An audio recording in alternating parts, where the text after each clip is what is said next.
This podcast is a production of Unfiltered Studios. If you would like to know more about joining Unfiltered Studios, please visit our website at unfpod.com for more information. Ladies and gentlemen, Friar Richard Belzer. Another great night here at the Babylon, right? Okay. All right. We'll do another Grammy, you'll all be babbling on. Is that coke in your bra? You just glad to see me.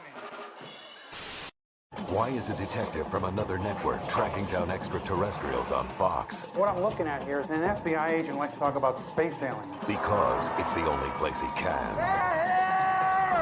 An all-new X-Files, Sunday at 9, 8 Central. Now my only problem is, what do I do with you? Tell you what, how would you like to run the South Park tooth racket for me? Oh, I don't know. It's that, or else I can cut off your penises. Chevy, I've known Chevy for over 30 years, and it's been amazing. I've known him so long. Actually, I knew Chevy when he was almost nice. Don't give me courtesy laughs, because I'll go out in my limo and get a job in 5 seconds. I don't need you people. I'm a dramatic actor. I don't have to get laughs, so you better shape the up right now. I don't give a I promise you. I've known Chevy so long, I knew him when he was funny, goddammit. Chevy, let's put it this way, Chevy is to comedy what Anne Frank is to yodeling. The only difference is Anne Frank wasn't allowed to yodel. That's the only difference. But today, the only time Chevy Chase has a funny bone in his body is when I him in the ass. Thank you and good night, ladies and gentlemen. Georgina Rogers says Dave should play his brother on Law and Order SUV. What do you think about that? A thought. If he gets molested and banged in the maybe, I don't know. Say hi to all your colleagues at the other division.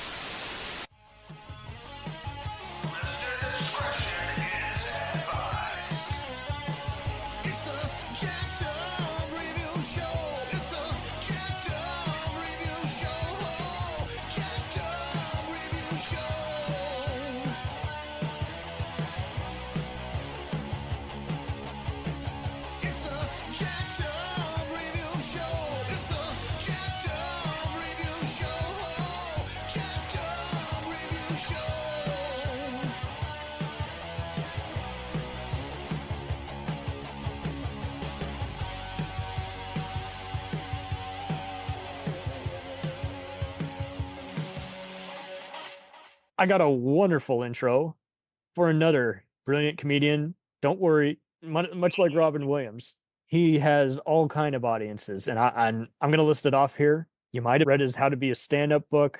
You might have seen some of his amusing stuff on the TV show Homicide, where he guards a kid on Christmas and sees a Jay Leno lookalike at his bar, marries Carol Kane, even disses the movie The Getaway. You've seen him play Munch also on Arrested Development, X-Files, The Wire, and what have you. He's hosted many talk shows, including his own sketch show on Cinemax, Hot Properties, which aired on ABC, and Lifetime, where he infamously got punched in the head by Hulk Hogan, and his conspiracy show, The Belzer Connection, on Sci-Fi Channel, which I have seen clips of. And I was like, how are they going to... I will never forget. It aired, and then it was gone. I'm like, what did he say? So I used to own his 1997 HBO stand-up on like a CD. I could never find the video version. You might have seen his Alien and JFK conspiracies. You might have seen him on Funny or Die, where he cooks with Christopher Walken. He won a 2008 People's Choice Award for Best Scene Stealer on SVU. He was also awarded acting award for being in the festival movie Santorini Blue, which he co-starred in with some of his SVU co-stars. He had Belzer Vision web series, which was a meta humor. I have both his books, I Am Not a Cop and I Am Not a Magician. I'm gonna one of these days I'm still gonna read some of his conspiracy books. What about the DeForest Kelly book, Gamma Jim, I'm a Doctor? That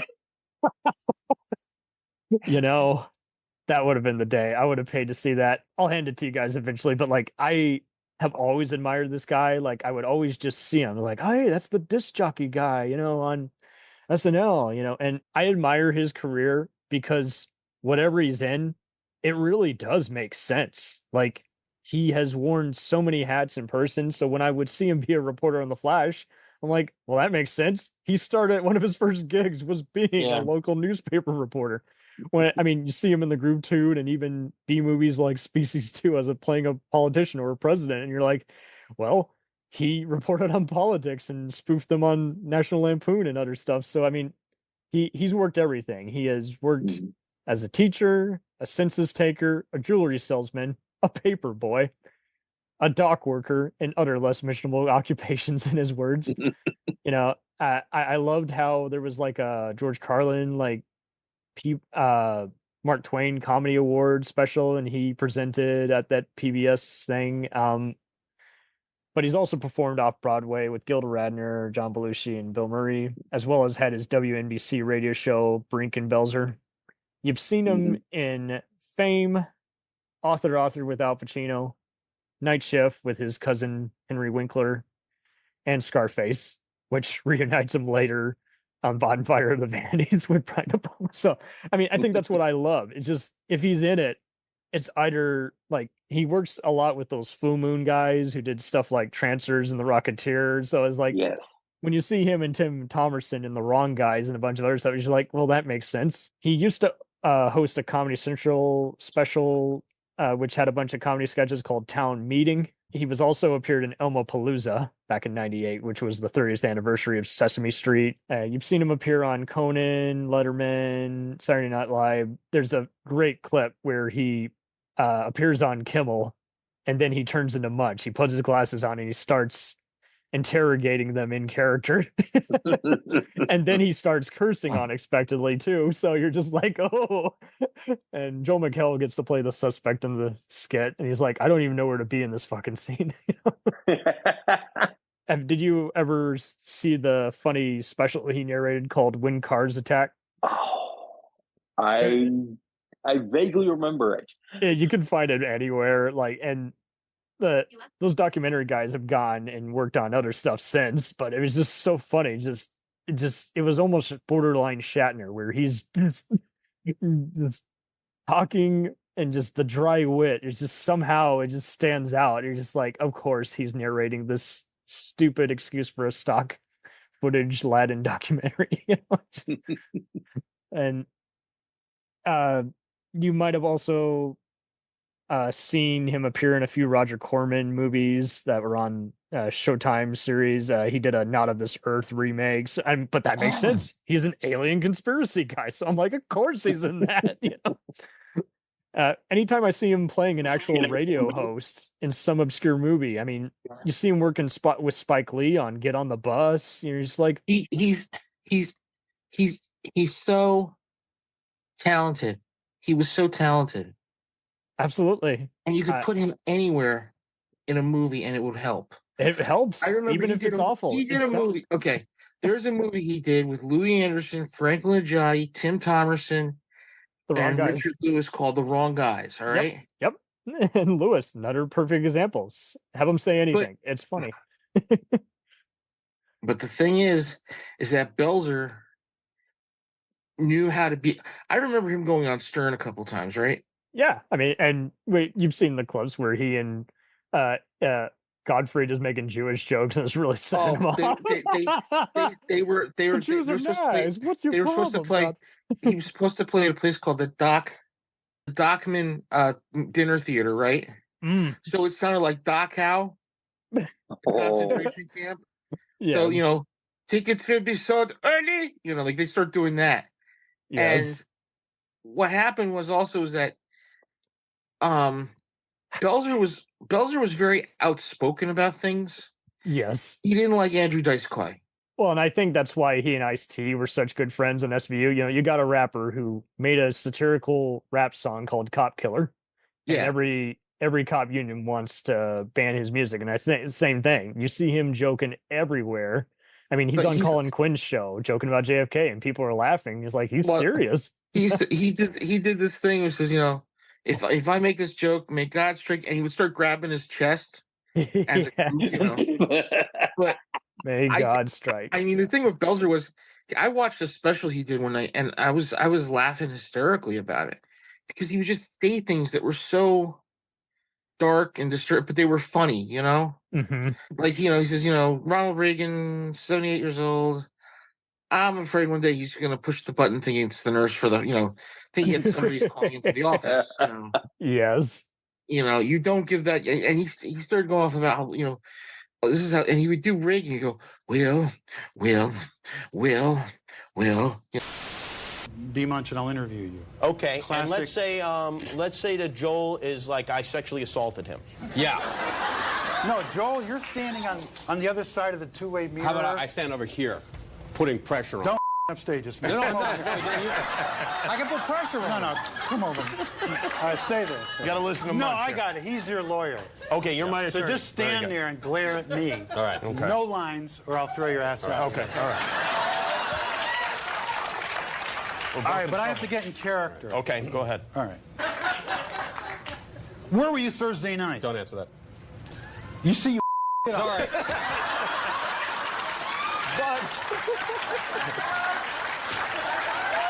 All right, sorry. Go ahead.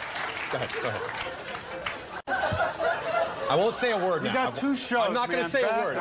I'm not going to say a word. All right. I'm on NBC, okay? Yeah, okay, I'm not going to say a word. knows. I'm not going to say a word. Where were you Thursday night? I was at home. Wow, there we go. Richard Belzer, everybody. Belzer's wife convinced him to buy this stupid house in France that he'll never use. And all his $300,000 of his Hulk Hogan money bought that stupid house, which... They're not going to get Hulk that Hogan back. Arms, we call it. Yeah. Yeah. Why don't you take that money and put it in a good investment? That stuff never goes up. French real estate. Where's it on? Thanks for your concern, Howard. Aren't you a little nervous? I'm not nervous at all, man. You don't care? I don't care. That's true. If I don't like the frogs. I never liked the frogs. Well, the French are good friends of the Jews, so you'll feel safe there. His wife's not Jewish, so she's safe. Yeah, she's safe there. He'll get killed. She'll have the house. Right. Wait a minute, there's a conspiracy here. See, it's the whole Reagan thing. Yeah. The whole Reagan thing, yeah. See, sure. Reagan and Hitler had So you moved to France. Very few people Who are you, Jerry Lewis? Why, May? No, my career's over. Public storage is so good. Hey, what is this public store? It's a group of homos. You know, Dice, Yeah. public storage. Oh. Come on, man. Public... Oh, Belzer's upset. You can't even imitate. He wants to hear about public Because, storage. you know, I want to hear public storage. I shouldn't do, Dice. this Dice is all part of the Reagan administration. I got to see that program. That's Me too. July 11th. July 11th. I talk about Howard Stern. Do you? You say something nice? Huge plug. Thanks. Huge plug. That's all I ask. July 11th, also Ford Fairlane opens up. Oh, boy. And July 12th, it'll be on video cassette. But you know, Why are all the comics so hostile to her? don't let's not get into You know, this let's argument. not get into it because Do you the know spot. something- Do you the know spot. You know, Bells can talk about everything but Yeah. Dice Clay. Yeah. I talk about him on Bells is national upset. television. National television, bet. Go. Well, you didn't Public understand storage. us at one time, and you used to say bad things about us. Yeah. So how do you know don't that be you're what are you, right? an Aunt Tom now? You're going to apologize no. for Dice No, I'm Clay? not apologizing for anything. I'm just saying. please, Do you think you might be wrong about Andrew Dice Clay? I see. I may have been wrong about Hitler, too. Did you say some bad stuff about us, and then you changed your mind? I just said a little thing about you, Howard. Something about Hitler and me? Yeah, that you and Reagan and Hitler were friends. And played cards. We played dreidel It's together. all part of the Bush administration. There you go. Bells is still on the Reagan administration. Reagan's out. Now I know. He's never going to like the forgive effective Reagan. Reagan's not going to... But I can't, you know, I mean, Belzer was just fucking, and you know, the thing is too, his wife, when the thing happened with Was Hulk Hogan, former young Lady Chatterley. yes, Harley McBride, Yeah. she was married to him, and she, you know, he got the Hulk Hogan, what they used to call the Hulk Hogan money. Because if you ever see the Hulk, I just stepped out of the room, but did you talk about the Hulk Hogan incident? I just briefly, but I figured we were going to stretch it out. But yeah, All right, so what happened was Properties him and was the show. Belzer had a late night talk show, right? Mm-hmm. Yes. And Mr. T and Hulk Hogan were on that night, right? Mm-hmm. So what happened was like, you know, Belzer just goofy. Like, you think wrestling, you know, wrestling is fake? Is it really just... So Hulk Hogan puts him in a full Nelson. I think it was a full Nelson. And basically he drops him to the floor he hits his head. Belzer hits his head and he's bleeding. Yes. Gets back up. And he gets still back up. talks shits about him, like, until the end of his life. Up, and he says, "We're gonna have a word from our sponsor, you know who, in a moment." he said he woke up. He didn't know where the fuck he was. He had a concussion. Yeah. He basically sued Hulk Hogan and Mr. T. And oh yeah, he wasn't having it. I think he made like something like, like $1 million off the lawsuit or something like that. Oh, so if you there look you go. if you look carefully, when you see the video, he turns his head like there's blood coming out of his head. Yeah, it ruptured some. Like, I don't think he got any brain damage, but it definitely like knocked open his skull. Yeah. And Mr. T's like going to Hogan, like, come on, show him. Yeah, so by instigating it, he definitely was right to sue him as well on his own fucking show. It was like, I know. So what happened was he bought a mansion with the Hulk Hogan money in France. I didn't know that. I knew he was. Oh God, yeah, and like the joke. So then, when Howard Stern had his first show on, he had Belzer come on. So of course, what do? They play the clips from young lady Charlie's Lover, right?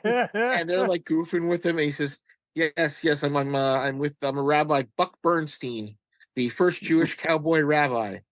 Oh my God, I'm glad you brought up that one. There's another funny like '96 interview he's having with Stern, and Stern is trying to goad him because like basically Belzer's having a very funny yet risque tale on how he was invited to a pal's house. They'd had one too many drinks. He didn't realize the other pal was gay and was getting the wrong notion that he was into him. And Stern is like daring Belzer to say more. He's like, I see what you're doing, Howard. I'm not falling for that fucking trick. I told you what I said. We're moving on. Well, the thing was, he was like, they start doing this thing where like he was on Stern when Godfrey came on, and they're doing this bit, and like all of a sudden like Belzer fucking lashed out. They're just they're moving. He's like, say it, and they said, oh God, Belzilla. He says, but Professor, Belzilla is attacking the city. They would just go off to the right. The right. Yeah. The act. That's the thing. But Belzer's comedy was like Lenny Bruce's. I mean, he would discuss things that no one would discuss. He would bring up Iran-Contra. Now, when you're talking about Lenny Bruce before, the last 2 or 3 years of his life, Lenny Bruce was mired in so many lawsuits. Okay, I didn't know he had any other lawsuit other than. Oh yeah, he had a ton. He had a ton of them, and what he would do is he would read the court transcripts on stage. And people were going, is this funny? Should I be laughing at this? I think that's what, much like his conspiracy theories, I think that's the thing. He got a bunch of support unexpectedly. Sorry. There was a whole bunch of people who were supporting him. Dorothy Kilgallen, Woody Allen, Mort Saul, all of them were supporting him. But he was so tied up in legal stuff that he basically couldn't get a job. For a while. Sucks. Because he got to go to work every day. Sorry. By the way, is this supposed to be funny? A line often heard at Dane Cook shows. Yeah. I told you what happened a couple weeks ago. I saw Dane Cook at a restaurant. Was he busting tables? No, he was parking the cars out front. He got a promotion for it. I fell for it, but he probably is. He probably is a valet. Look, I was funny. Dane Cook fucking stole from everybody. Here's the thing: like, he stole more than Carlos Mencia. Yeah, who's a bigger joke thief, Carlos Mencia or Dane Cook? Let's have a watch, boys and girls. Not that you would want to. That's a party best left for purgatory. They did. I remember Mind him and see who was it that went on stage with him and fucking just called him out on his shit. Was it Rogan? Which is yes. Which Rogan is just so funny because Rogan's a hypocrite. Something's wrong when you get dissed by a hypocrite. Mencia is on stage doing his shit, and Joe Rogan or Doug Stanhope it was Joe Rogan went on stage. Yeah, he's like, and I'm not fucking having just started saying, I've heard that joke. I've heard that joke. I've heard that joke. Even Amy Schumer has stolen material. Oh, too You much. know. So much.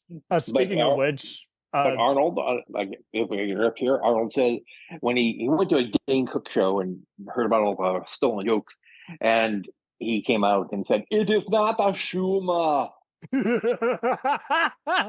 Very well said. Well, Mr. I have a meme I made with Milton Berle saying, Amy Schumer, Carlos Mencia, amateurs.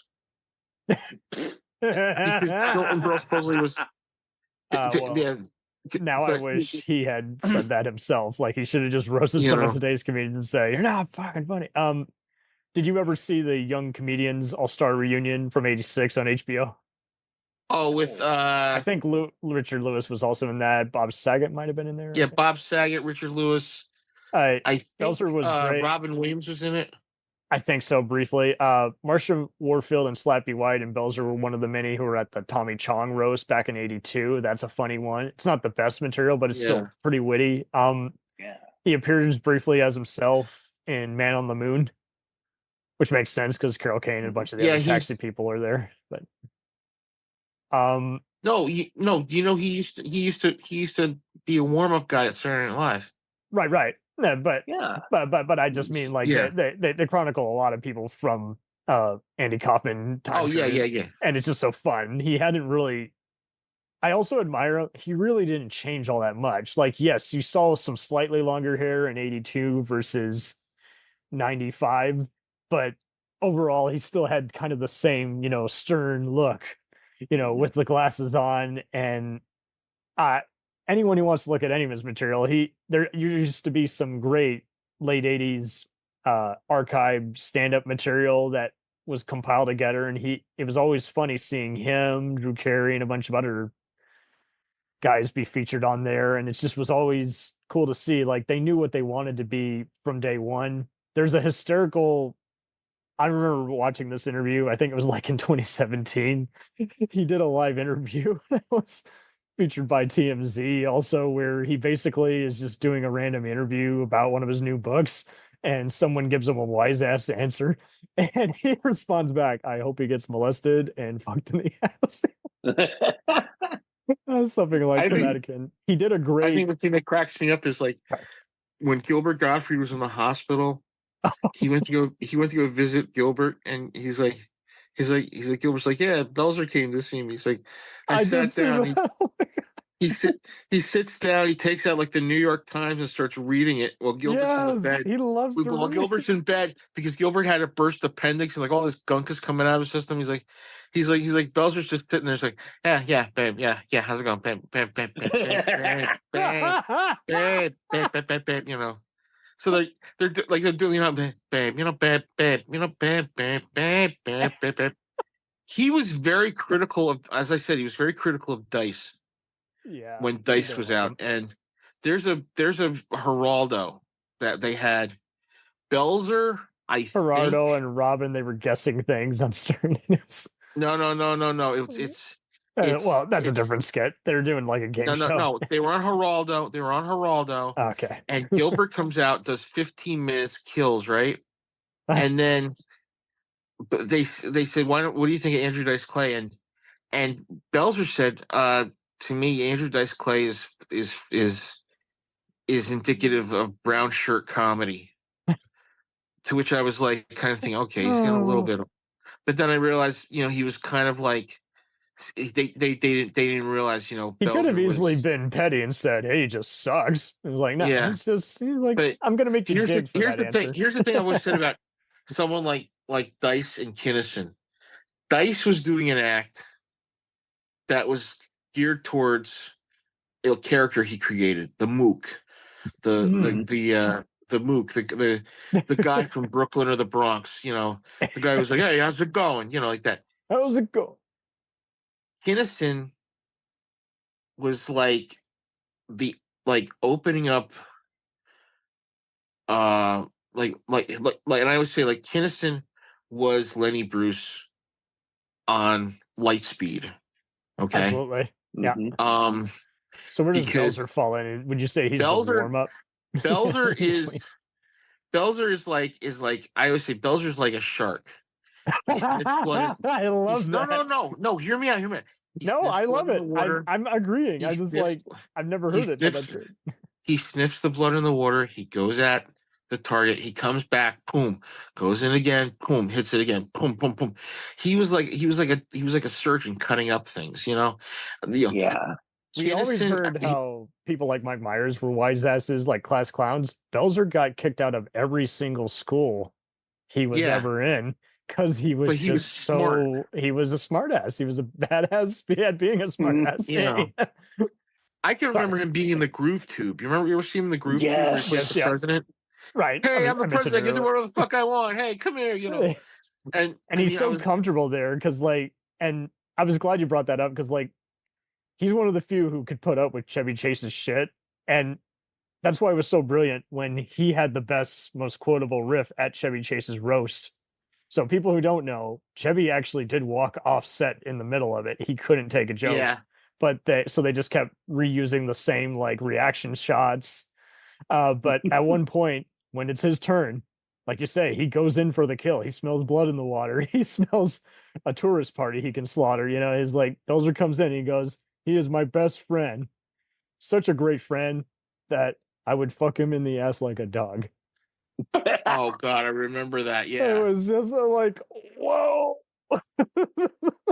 Belzer, and it cuts to Chevy Chase looking like, I but mean, then Belzer says that. So. Belzer says that line, and everybody fell on the floor laughing. It's like, but here's the thing I've said about Lenny Bruce. Lenny Bruce is the guy that basically they say, "Oh, he's a dirty, disgusting comic." No, he's not a dirty, disgusting comic. You're dirty for thinking he's dirty. Yeah. Your thing is this.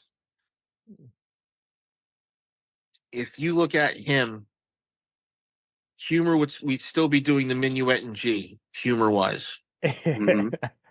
He was rock and roll, jazz. He was. I remember my mother telling me as a kid when she was growing up, if you had a Lenny Bruce record, were you going to get in trouble or something? Yeah, but see, that's just it. But I'm glad we keep bringing this up. And then when you ask why, no one wants to say why. Half the time, it's kind of like when a parent who feels pressure from her church group or her school system is like, you're only going to get the same curiosity killing a cat if you don't tell. When me and my siblings snuck in some not so clever words like freaking or everything, our parents told us, hey, we find that funny, but other people are going to think, hey, your parents think you cursed like a sailor or something. Is like, okay, cool. But you made the effort. You didn't just say, don't do that. I remember the first time I swore in front of my parents. My mother and my mother and me. Yeah. We're carrying out a room divider from my father's old house in Flushing, right? And it was heavy. And it dropped on my foot and I went, oh fuck. Now I would too. Oh my God. My parents, I heard them swore. And they looked at each other and they started laughing and they're like, okay, Jay, you're an adult now. You can swear now, But my grandmother, that's not cool. My grandmother, who was, 70 something years old, she had a stroke. She was in a wheelchair. She could still talk, but, limited.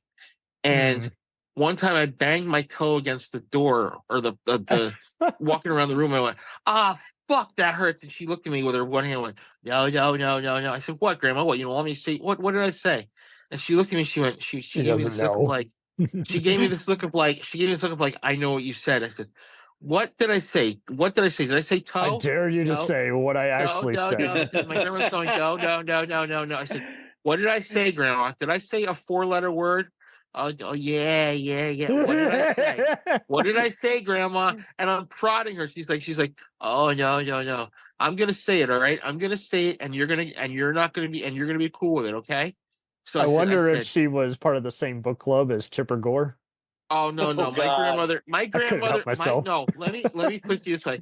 My grandmother was so prim and proper, but she would say things sometimes so off the wall, I would be laughing hysterically, but when she heard me swear the first time in front of her, when I said fuck, she couldn't believe her little grandson, who she held in her arms at his christening, said the F-bomb, okay? And I'm glad you bring that up, though, because, like, my grandmother, she was okay with men cursing, but every once in a while, if she saw a woman cursing, she'd be like, oh, woman, language. So I do feel like if you don't get that, then you still get the one, well, this is how us, even though it's just always amused me because you're the most progressive person on the planet and you're still trying to fall back into an old standard of how you think the other gender should act. But the thing was that... No, Jay, you're reminding me of a couple of stand-up bits. Eddie Murphy's Delirious, I think it was, when he was talking to Bill Cosby. I took you You cannot say the word. You cannot say the word. The word fuck. And Richard Pryor said... And he had Richard Pryor thing. Fuck Bill. I love it. Bill. Well, and when Eddie Murphy... have Coke and smile and shut the fuck up. Well, and when Eddie Murphy... it also reminds me of a bit that Carlin did. Oh my God. I relate to the 7 dirty words. Like somebody drops a casserole dish on the floor, it's like, oh shit.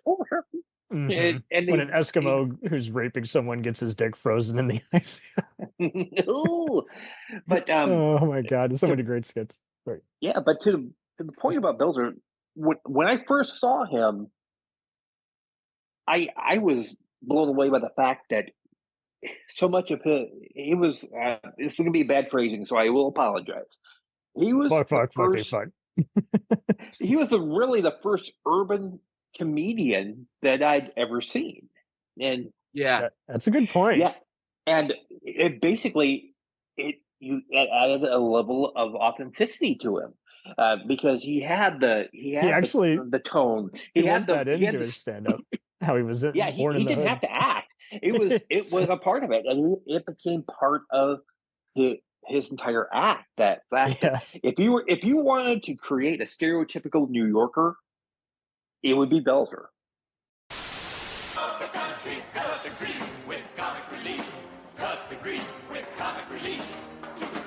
made surrogate moms, we made atomic bombs, we made billions and billions of megatons. We made MTV, we made the B1B, we made the ACDC, BC, and McDLT. We made a silicon loop, we made a Rubik's Cube, we made a tubeless tie, and a tireless tube. We made crazy glue, we made porkies too, the milkman dolls on zippity too. So why can't we have the homeless? Why can't we feed the hungry? Help the people who are homeless. Help the poor of the country. Cut the grief with comic relief.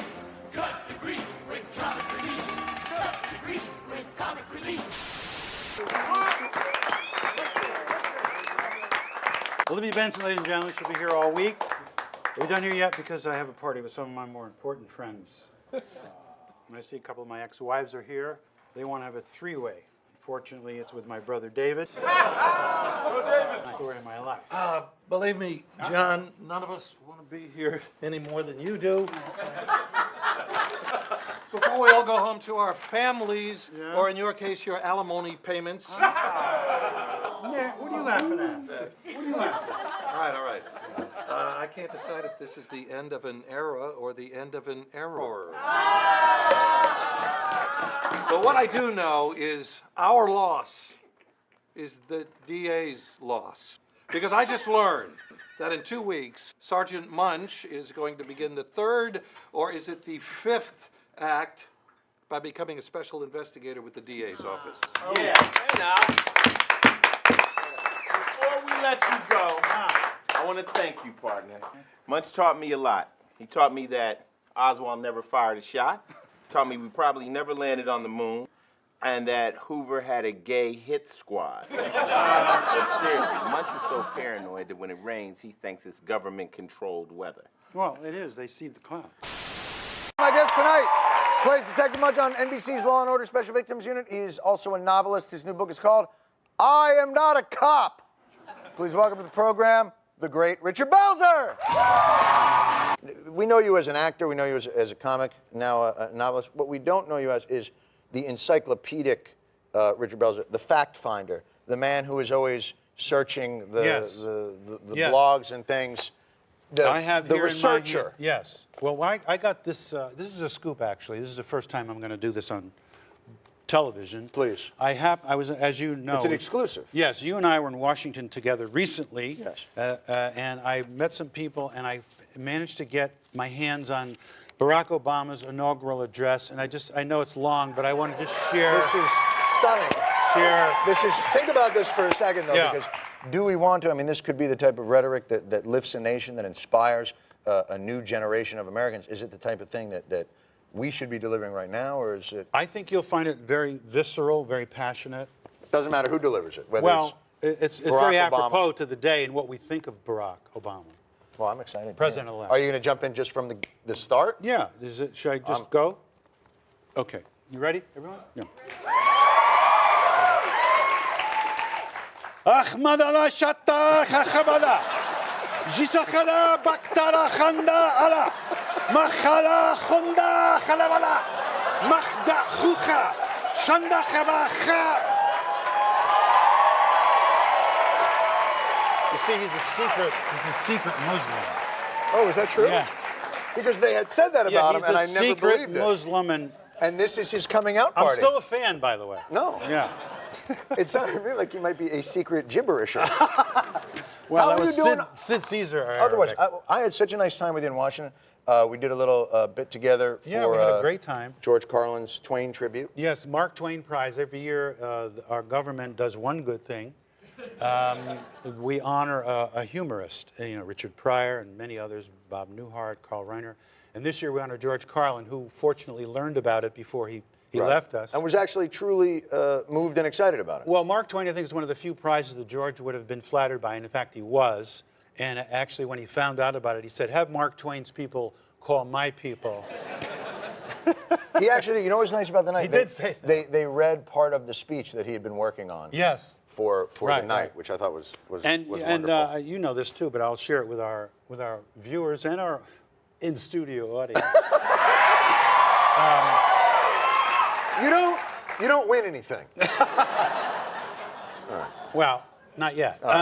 This is exciting. Yes. No, this is George Carlin actually had an FBI file, and through the Freedom of Information Act, we got some of it. And this is a letter. This is just something that was sent to J. Edgar Hoover and Clyde Tolson. Clyde Tolson, for those of you who don't know, ask your hairdresser. Friends with benefits. Yeah. But J. Edgar this Hoover. is an actual letter from it says, the hippies and yippies, don't forget this is 1960s, the hippies and yippies may be taking serious things lightly, but the majority of the people in the United States are law-abiding citizens that do not appreciate anyone making fun of crime. This was actually sent to the FBI. Yeah, this is in his. And they responded. And they to responded it. to these letters. And here's what the FBI. This is based on George Carlin making a joke about the Justice Department. About the Justice Department. See how That's all he did. See how you help a guest? You're an angel. You are not, now, can I tell you something? You are not a guest here. Anyway, let me just read a little bit more. He sent in, he made fun of the Justice Department. This is from the FBI. This is from the FBI. Go ahead. In his performance, Carlin referred to the Bureau and the director in a satirical vein. His treatment was considered to be in very poor taste. It was obvious he was using the prestige of the Bureau and Mr. Hoover to enhance his performance. Right. Like George. He was riding the coattails of the FBI and J. Edgar Hoover. For jokes. Now, I'm not sure if that was his sucker motherfucker routine. No, but the 7 dirty words you can't say, piss, sucker, mother. Yeah. Which very few people realize you still can't say. No, you can't. You know what I just realized? The guys in the edit room back there just went, it's going to be a long night. Yeah. Dark glasses, suit, wears a jacket, a nice jacket. Has a shit-eating grin everywhere he goes. No, not always, but sometimes. He's very laid back, very cool. I mean, he's laid back, but I think this is it. You just know he's going to just say something just outrageous. He definitely reminds me of Greg Travis, the "fuck you, it's magic" guy. Yeah, I remember him. Yeah, and I got to tell you about when he and Weird Al did a dance for Comic Relief '86. Oh God, I remember that. And Weird Al talked about how he wasn't sure whether he didn't write the song, but he just thought he says in a funny Q&A, he was in admiration at how Belzer's not the best dancer, but he went for it anyway. He's fearless. He has no shame. Yeah, He and just went and did it. that speaks to the point I made that yes, there is that level of fearlessness with Belzer, and the only thing that I really, really regret is that more people did not know. More people know him for his dramatic roles later on in life, right? but they Just completely Munch. miss out on the brilliant stuff that gave us, that opened the door for that. If they haven't seen it, then they've probably seen him spoof the role in the Brady Bunch movie or on Family Guy, but that's it. Yeah. Like, you're like, but again, like you say, he doesn't have to be just a sarcastic, cynical detective. Well, I remember we took the role on Homicide, and I'm like, Yeah. what the fuck is Belzer doing on this show? Fun fact, Tom Fontana, head writer on that and St. Elsewhere, creator of Oz, he said that was the first role they needed to cast because Munch was a crucial character, based off David Simon's book. And he was actually the last role they ended up casting, ironically. He casted him because he heard him on Stern. I'm like, that sounds like my cynical detective. Good, what's his number? Let's get him. And I love how he said, I did one character on 5 shows. Just a shit ton of shows. Like, he even appears on The Wire as Munch, but no one could tell at first. And he's noting how he sold his bar years ago next door to the Baltimore station. Yeah. And then he does it on Sesame Street. Yes. And years ago, he had been in Sesame Street in a funny skit where he's helping row the boat skit. And that was like back in late 70s. So like, yeah, they even made a Muppet out of him. Yeah, I'll make a parallel here. I see a lot of Belzer taking that one role and just running with it through that, all the mannerisms and everything like that. I view that in the same way I view Patrick McGowan and his roles from Secret Agent Man, The Prisoner, and even in the episodes he did for Columbo. Even if he's only that, even if it's not the show, he's still in the same zone acting wise. Yeah, and they even in both do Braveheart, other things. he's playing the prisoner. yeah, and that's the thing. It's all a variation of, or an extension of who he was. Like De Niro, he's always going to have the "you talking to me" face, even if he's being funny. You're like, he just can't kill it. The thing I loved about Patrick McGowan was that when they did The Simpsons, right? I think his grandkids were like, "You should do it. It would be funny to do." So all of a sudden, like one night, I'm watching. I promise we'll do a episode. prisoner episode, by the way. Yeah. Yeah. Oh, please, we have to. We have to. I promise. I'm sitting there. I'm watching that episode of The Simpsons where they go to the island, right? And he says, "Yes." So then there's this one part where he goes, "That's the 3rd time that's happened," and I'm like thinking, oh fuck! I remember when he escaped from the village. I'm like, yeah, many happy many happy returns, and what was the other one? Oh man, Chimes at Big Ben. Chimes at Big Ben. Chimes at Big Ben. Yes. Okay. Yeah.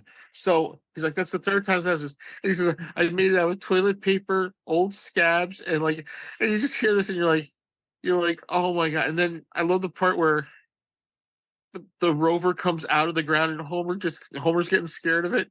He takes the fork and pops it. He says, "Well, that does all. Well, what do you say about that? Shut up. That's what I say about that." Oh man, that reminds me of, I don't know why, Alec Baldwin's first scene in Glengarry Laws. "Fuck you. That's my name."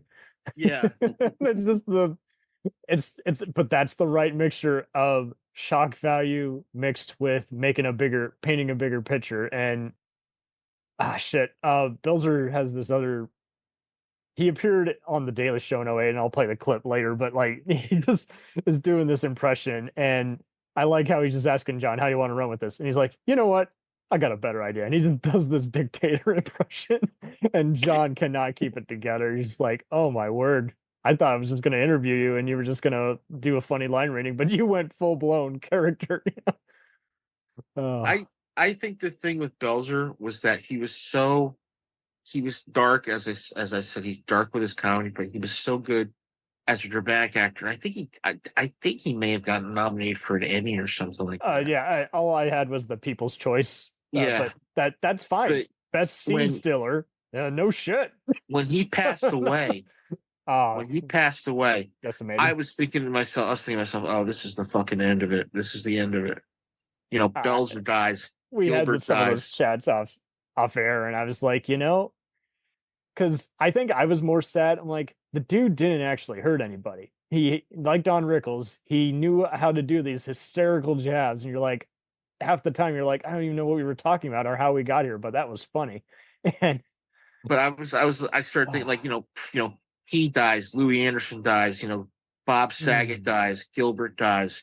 It's like these comedians that we loved are dying. And the thing that scares me the most is when Lenny Bruce died, Dick Schaap put a thing in the paper saying, you want to know the worst words ever said in Lenny Bruce is dead. Because he died at 40 years old. Yeah. Died of a heroin overdose. It was bad. Yeah, it was bad. There's pictures. I have the 2 books that were written about him. I have the one that he did called How to Talk Dirty and Influence People. And then there's that horrible book that Albert Goldman put out. Which was it's a piece of shit. I hated it. Where it shows you the picture of Lenny Bruce in his bathroom, with the fucking syringe and the burnt bottle cap, and not sensitive. Yeah, it was just. But Lenny. But by that time, I think the last time he ever did a gig, Lenny, was in 1966. He was opening for the Mothers of Invention, and he did this kind of rambling thing. It was at the Fillmore East or something like that, and Frank Zappa asked Lenny to sign his draft card. Nice. Which I love. Lenny was like, no, I don't think so. But he basically became unemployable because who wanted to employ a guy who was going to get arrested 5 minutes into his act? And who's more to blame? The censors who just think it's almost. I mean, you saw spirals of it in the video games are causing people to be violent. It's like, no, awful people are looking for inspiration from violent video games, not the other way around. And I think, but again, the people are caving to it but they're afraid if they even bring it up, like they'll be arrested too. It's like, oh my word. I think I always say this. Lenny Bruce didn't kill Lenny Bruce. The government killed Lenny Bruce. I agree. The government that has its first article of the Constitution, the freedom of speech, and there were people in this world who did not want to hear what he had to say. Correct. And in this guise of humor, and what happened was that the legal system came down on him. All these things came down on him, and they were just like, he was just like, fuck it. How can I make money? I know he did some movie gigs on the side. One of them was called Dance Hall Racket. I think that's out somewhere. And he did Thank You Masked Man, that cartoon, which is a classic for me. Have you guys ever seen that? Thank You Masked Man? I have not. I didn't realize it existed until Gil shared it in the group. I'm like, oh my god, that's right. He did do some cartoons. Rhino released it as a video cassette back in the 90s. And isn't that ironic? We can't bear to host or have you on too many talk shows, but we can do a cartoon about you. Yeah, and the thing was that he did this cartoon. It was done in 1962, 63. It was him doing his act, Thank You Masked Man, the Lone Ranger, right? And it's a little bit longer when you hear it on record. But when he says, you can take anything here, buddy. Anything? Yes. Yeah, anything, man. You know what? I'll take the Indian. What? I'll take the Indian. You'll take the Indian? Yes, I'll take him. You want to take Tonto? Do you want to take Tonto the Indian? Yes, I'll take Tonto the Indian. What do you want Indian for? For a natural act. Oh my God, he's a fag. The Lone Ranger's a fag. Yeah. Well, I've heard what they've done with fags. It's a very ingenious idea. They lock them, they put them together and lock them up in one ward, have them washed up and ready for me. And he says, and you know what? Throw in the horse too for the unnatural act. Yeah. Oh my God. And but it was. I saw it one night on Showtime. One night, it was late at night. I was watching it, and I was like, In "Oh the my God, 80s? this is in the late '80s, early '90s. I think it was in the '90s. I was in high school, and I was telling my Whoa. friends about it. I said, "Dude, I watched this cartoon. I don't know what the hell it was." It was called Thank You Masked Man, and I think it was called Thank You Masked Man. It was Lenny Bruce. My friends are going, "Oh, well, who the fuck's Lenny Bruce?" I'm like, "You don't know who Lenny Bruce is?" No. I says, he was like before Carlin. Now everybody loved Carlin. Yes. But isn't that funny though? There was some opposition to, oh my God, certain people, curse this way, and Carlin somehow gets away with it. It's like, why? Is it because he's white? Why are you giving him the get out of jail free card? The reason why Carlin is good and Pryor are so good, they use the swear words. If you took the swear words out of their act, they're still funny. Right. No, I get that. Yeah. But I would still see even sometimes people give other comedians who were a little vulgar like a pass, and somehow he would get a pass. I'm like, well, he's doing their same routine. What's different? And no one could ever answer me. I'm like, well, and so I think people just love to remain ignorant. I really think they do. It's kind of like being ruled by fear. You see just so many who just want to they treat everything like a stupid dinner argument. And you're like, this isn't about winning or even arguing. It's about making a point. But the thing with Lenny Bruce, he did so many good things. He did so many great, the cuts on record. I'm still trying to look for I found the Thank You Masked Man. And he's the best kind of obscure guy. You want to see just other kind of comedy that, even if you want to label it blue, like there is just something very unusual and uncanny about it. And Belzer, same deal. There's always just something that he's in. I'm like, why wasn't that a bigger hit? Someone should have re-aired that special. That was funny. I can't not mention his appearance on South Park. Oh, as Louis the gangster, and it's one of those you don't recognize that voice, but he's explaining how the tooth fairy trade works and gangster talk to the kids. Yeah, and then how he's going to remove their penis with a fork. You're like, oh my God. This is like you see at the end Richard Belzer. I'm like, Belzer was on South Park. That's his voice. Oh yeah. What? And kind of the same surprise you get when you realize that Clooney did the voice of his dog. Stan's dog. Yeah. Natasha Henstridge was on one, and you're like, see, we got the species gal on here. Yep. Sit, stay, Sparky, don't be gay. Sparky the gay dog, yeah. And that's what was just so funny. I do miss that. If there's one thing I missed about early South Park, it was when they just had random cameos. It would often, part of the joke was it didn't really have much to do with anything, but hey, see? But that was meta in itself, because you see so many great actors in nothing roles, so that's kind of what it was harping on. See, we can get them to do anything on this stupid show. And that led to Brad Pitt being in Deadpool 2 as the Vanisher.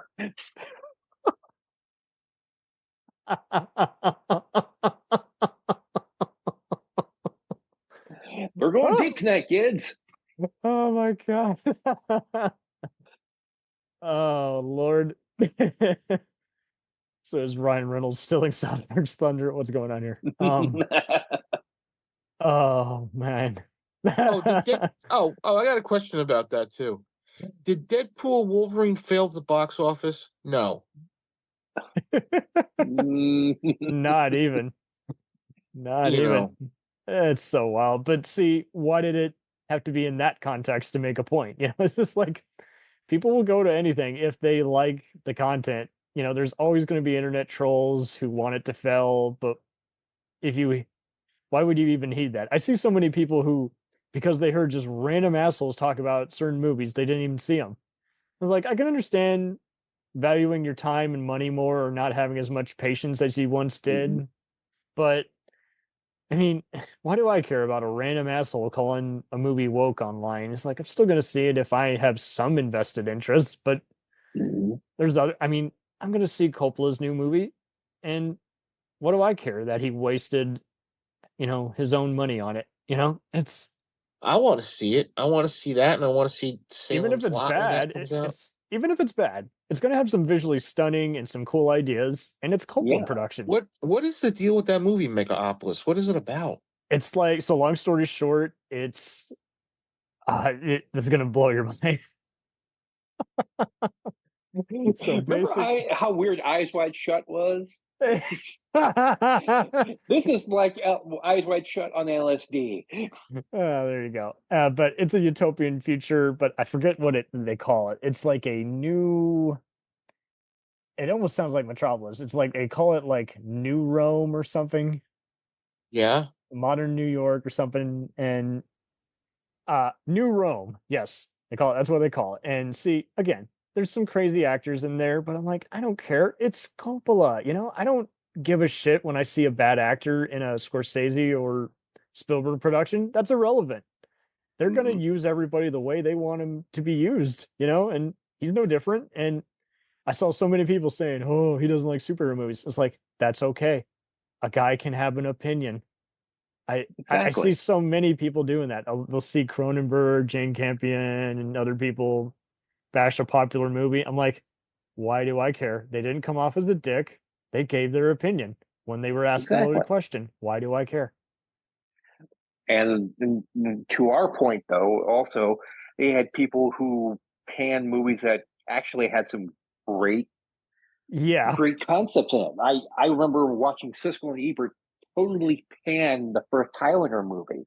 And even at the tender age of 16, I was noticing the cameras and how they did the switching from one scene or one time frame to another. And I was just blown away by it. And it's like, the director of Video Killed the Radio Star. I mean, come on. Yeah. If you can make Jeff Downs look cool, it's a good. Jeff Downs played him as keyboardist for Asia, and also one of the two members of the Bugle. I did. Brings us to Video Kill the Radio Star. My first And concert now, was Back to the Countdown. Back to the Countdown. I'm Casey Kasem. Yes was my first concert ever, and they did do a cover of Asia's earlier work, as well as have the Video Kill the Radio Star video playing in the background. That was back in 2006. So there you go.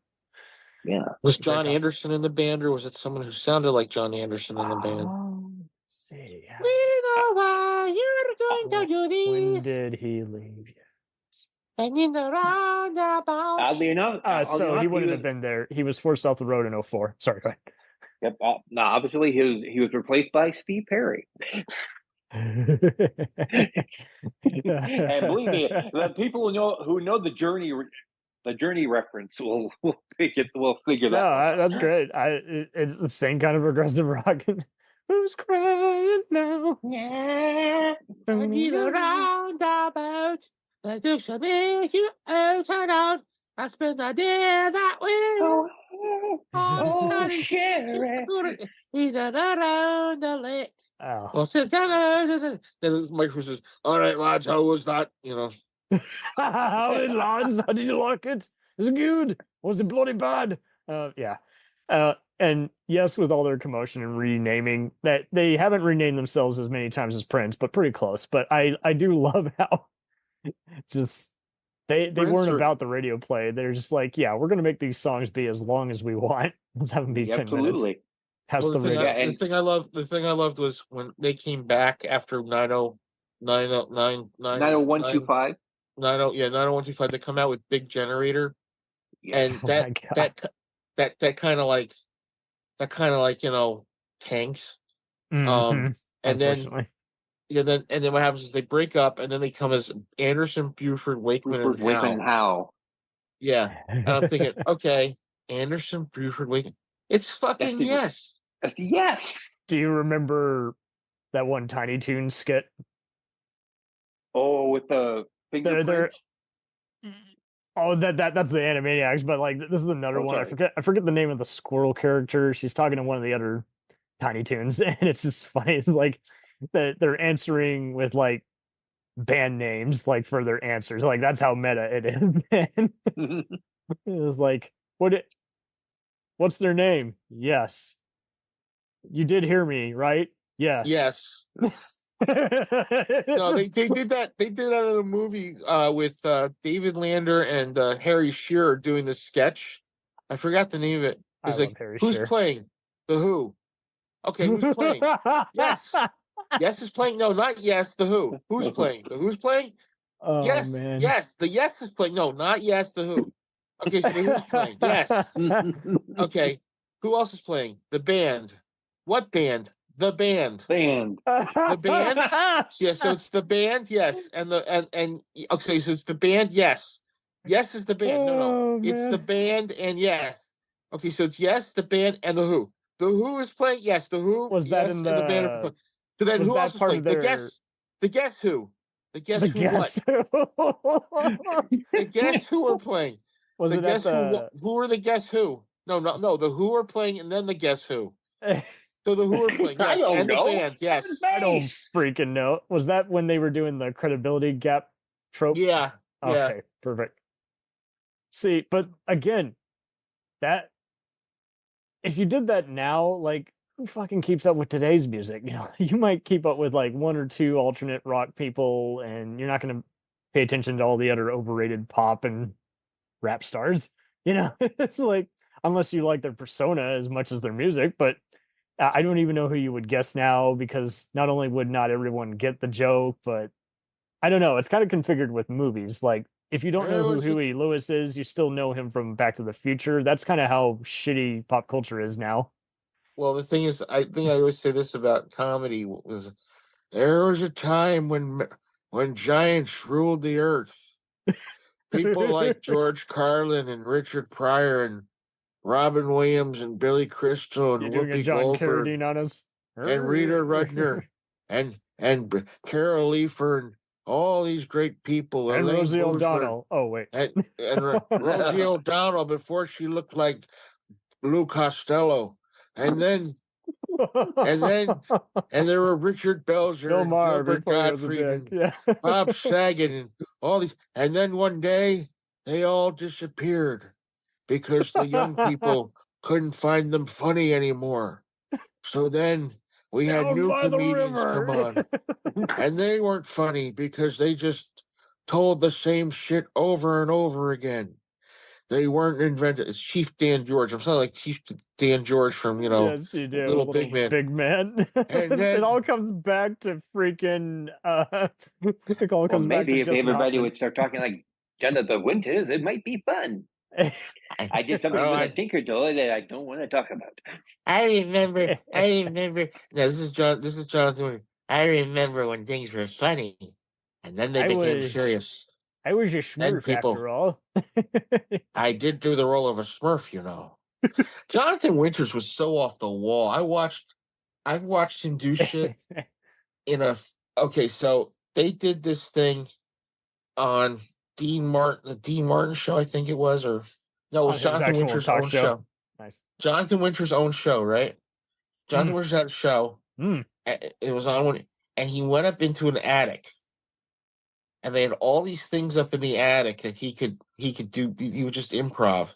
He says he goes up in the attic, and he like imitates a little boy. And he goes, "Hi, Mr. Federlini.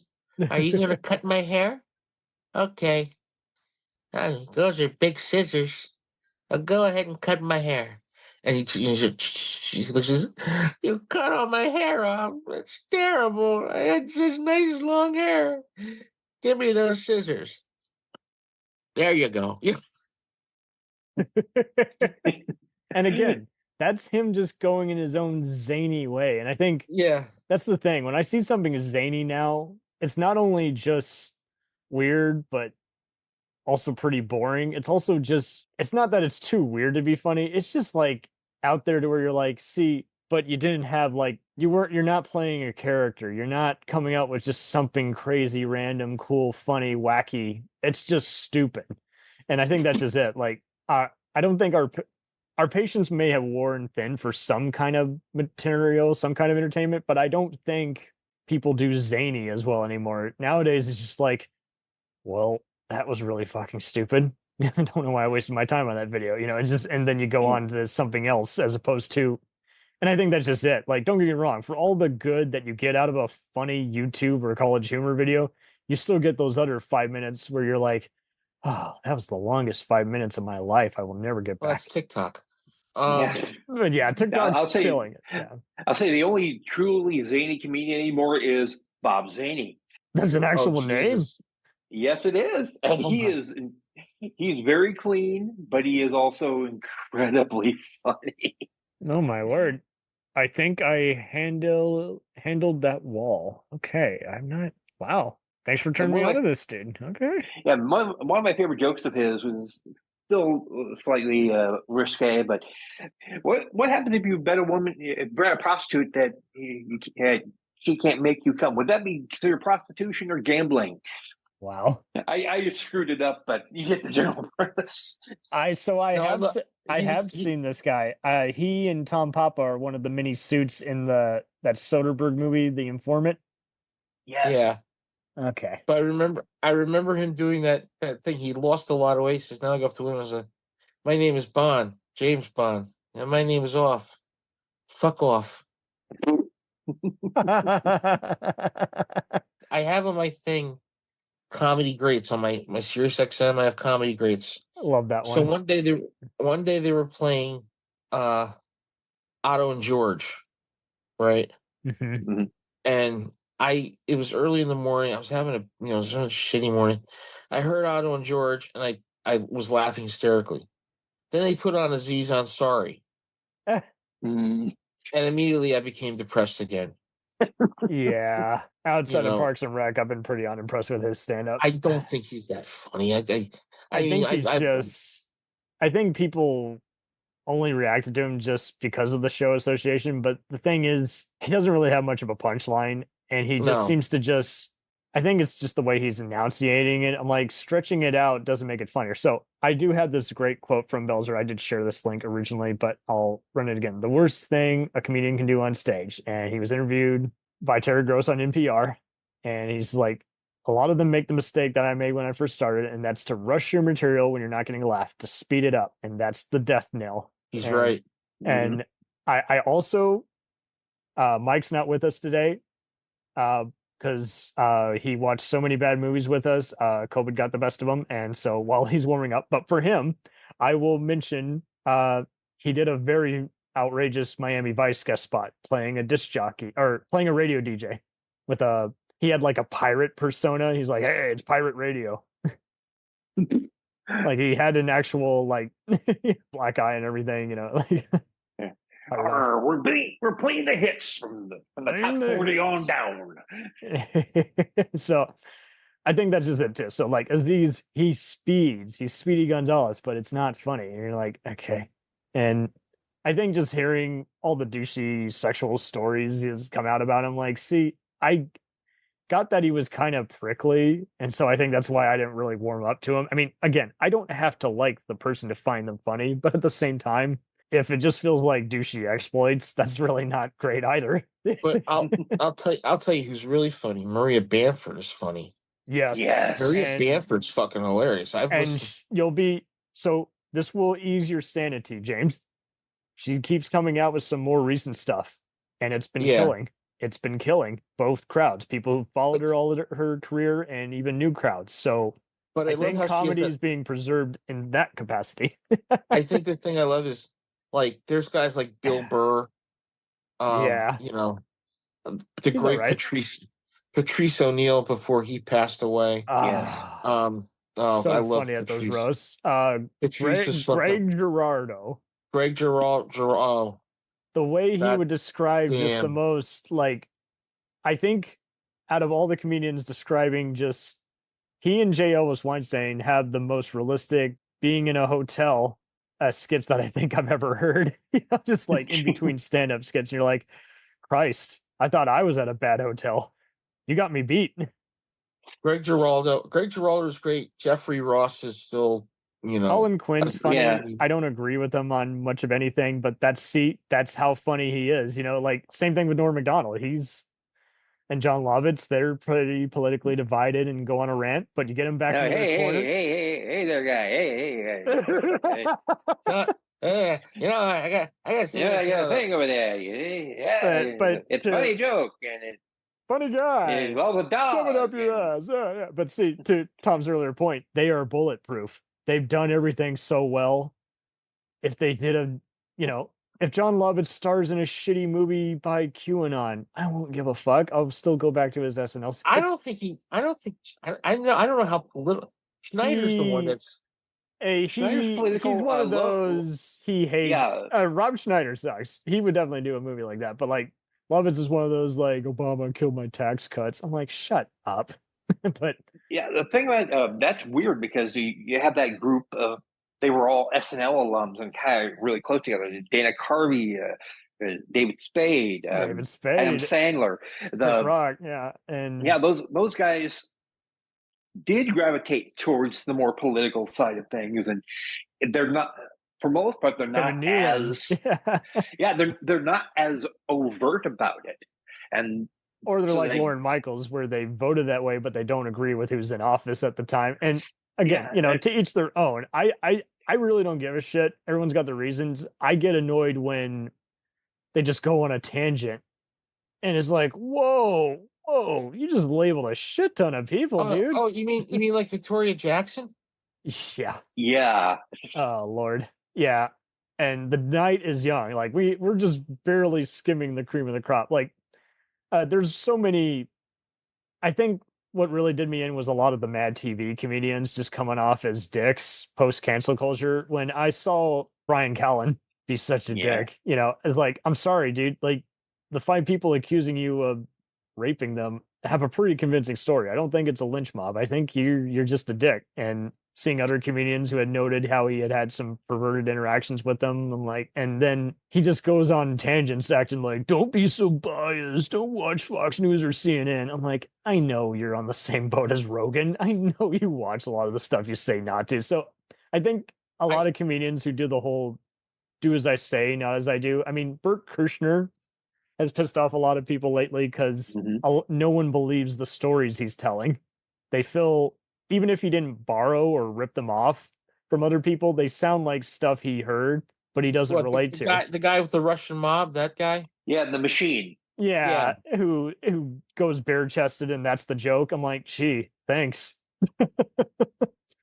Does he have his own podcast now? He has his own podcast, and I think he's been okay on shared sets, but when it's him running the show, no thanks. Like, it's kind of like when we talk about this all the time with our favorite actors and comedians.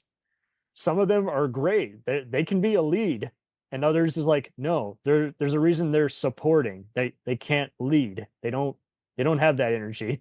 They only are good at focusing on themselves, and everyone else looks awful. They're the comic relief, the second in command, the second banana, the 5th credited who stole the show. Yeah, shit like that. It's just like, okay. And not everybody can be Dr. Ken. I mean, Conan O'Brien has said himself, I'm a shitty actor, which is why I somehow got this show at late night. It's just like, and I need that breaking the fourth wall. It's like, even if I like you, I admire you for just not acting like you're unbreakable. In fact, Conan had a wonderful interview that everyone should check out. He did one recently with Kristen Wiig, and I loved it. They talked about the whole warm-up set and how it was always disastrous. And just like how we're talking about, people would tell you, don't talk about that and not tell you why. They hated it because they don't know why it sucked. Like, it didn't get a laugh. And they're like, well, it killed in rehearsal. And Kristen's theory was, well, they're bringing in all the suits who don't get out much. They don't have a sense of humor. And Conan was just like, I just say, fuck it, start all over. I'm not going to let this eat me up and kill my mental health. I'm not going to do that to where, because otherwise it's going to eat me up all day. Why did it not work with that crowd? I was like, well, I'm a funny guy. I don't have to rely on telling the same fucking joke.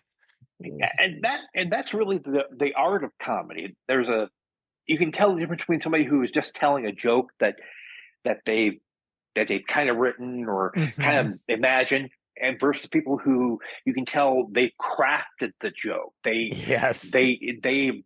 they've treated it like a baby.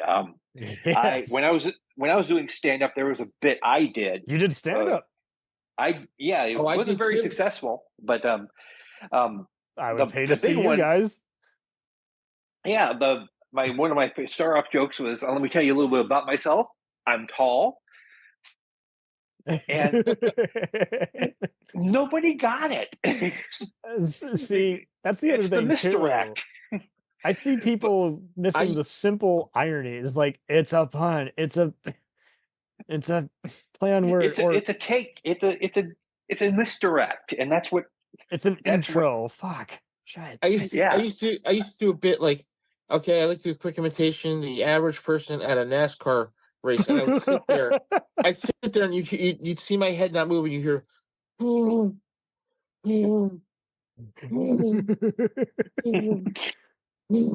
then you hear this. You hear cricket. Yeah. But and then go ahead. So one night, this old guy was at the bar, and he started like heckling me, and I said, "Don't you have to be in your coffin tonight, sir?" And he was like this really thin guy smoking a cigarette, and I said, "Don't you have to be in your coffin right now? It's still daylight, right?" And he just started. He's like, "What does that mean?" I said, "I don't know. I just saw you the other night on TV. You were crawling up somebody's stairwell, and you drank somebody's blood." What's it like to, what do your kids call you? Grandpa Nosferatu, And see, that's just funny, my dude. That could have easily been you just, make fun of his weight or how he sounds, and you just decided, I'm gonna make what's it like to be a living Marlboro cigarette, just deteriorating away. And I said something to him, and he had to get I said, so wait, when you die, which is probably gonna be like in the next, I don't know, 24 hours. Let me ask you a question. When you die, are they going to use formaldehyde, or are they just going to let the alcohol sit in your system? Oh Lord! Meanwhile, back at the premise I started. Meanwhile, back at the Sleazy Motel, yeah. My cornerstone bit at the very end was me doing an album of famous songs done by famous people, and they were introduced by Casey Kasem. Hi, I'm Casey Kasem, and I would just throw in just random ones like I did Kermit the Frog doing Rocky Mountain Way. Rocky Mountain Way. Look. And I did Bullwinkle singing "We Will Rock You." Oh yeah, see those. I always love those kind of things. Like those kill, even if you don't know the person. Like it's just. That was great. In fact, I got to tell you a few more before we go. Some of my favorite bits from Belzer's Another Lone Nut. Again, I could never find the HBO actual special to save my life, but it was released on CD, and he had a great one, just talking about everything, Heaven's Gate to Ronald Reagan in outer space. But my favorite one was, he did a few other great ones like Jazz for Jesus and Paul Shaper's Yiddish Surprise and Richard Nixon and The Godfather. But his diet, as well as Gerald Ford and JFK the musical. But there was one great one where he does the ballad of Bob Dylan, and Dylan is singing Elvis songs or something. Hey, my baby, and he did some other Elvis impressions, but my favorite is definitely where Clinton's dick. He's like, the president's dick is on TV. It just keeps going and going. And he's like, again, we can't talk about anything else but the president's dick, and it's on TV. But I saw that. Like that. I like that sketch a lot. It made me very happy. That Belzer's one funny Jewish guy. I'll tell you right now. Last time I saw somebody that Jewish and that funny was Jerry Lewis. And by the way, it doesn't count as cheating. So here's what got me. Like when we're talking about Lenny Bruce. You know why Lenny Bruce took the name Lenny Bruce? Because he had a gay friend whose name was Bruce. And nice. he said that was a little trippy to him.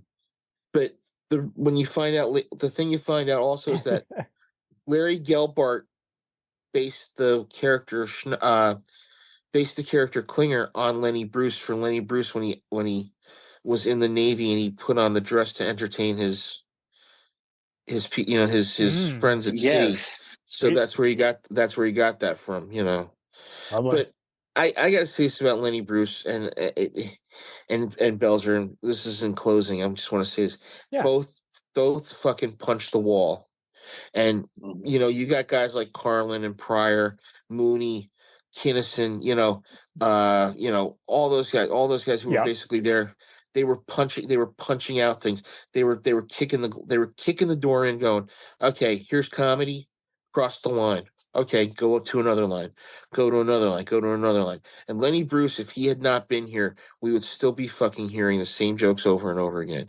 We didn't know about the counterculture exploded with Lenny Bruce. We didn't know how to endure it, how to even open the dialogue, but someone had to break through. Yeah. So.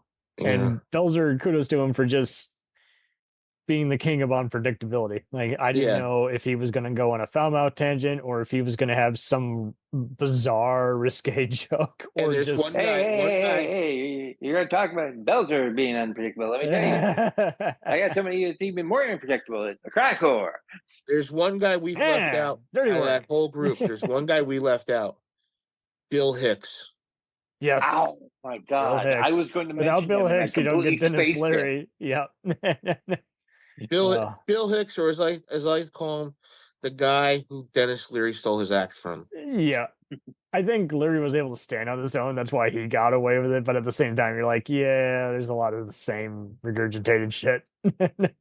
Because when Bill Hicks died, there was nothing said about him passing away. Yeah, it was ridiculous. Nothing said him passing away. And the thing that I'm still pissed off is David Letterman never aired his final stand-up The gig. sad thing with Bill Hicks also is that with the alt-right, they've been, we already got that, okay, yeah, he's a counterculture guy, but they've been taking a lot of stuff he's saying out of context for their own crazy red pill conspiracies. Yeah. Like, God damn it.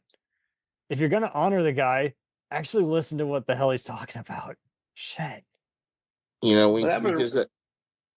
That would require actual understanding of the English language and understanding of context. We can't have that. No. Shit. We've got stuff to argle-bargle about.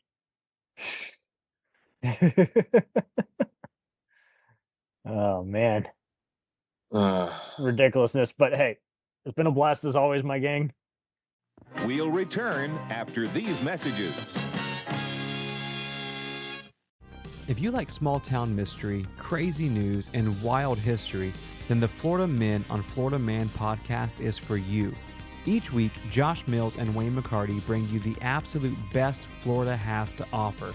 So if you're looking for a show that's safe for the family, but funny enough to help you escape everyday life, then listen to the Florida Men on Florida Man podcast. That's Florida Men, plural, on Florida Man podcast. Hey, it's Brent Pope, the host of Breakfast with Brent Pope. You've seen me on some of your favorite TV shows saying things like, give it up, Jimmy. You got to sink this putt to win. On Breakfast with Brent Pope, I sit down with guests from the entertainment world, and we do it all over breakfast. Or should I say Brentfast? Every week on Brentfast, you get inside Hollywood info and tips, great breakfast recs and foodie debates. Most of all, you get the most delightful 30 minutes of your week. So dig in. It's Brentfast time. Listen at Brentfast.com, Apple Podcasts, or wherever fine podcasts are found.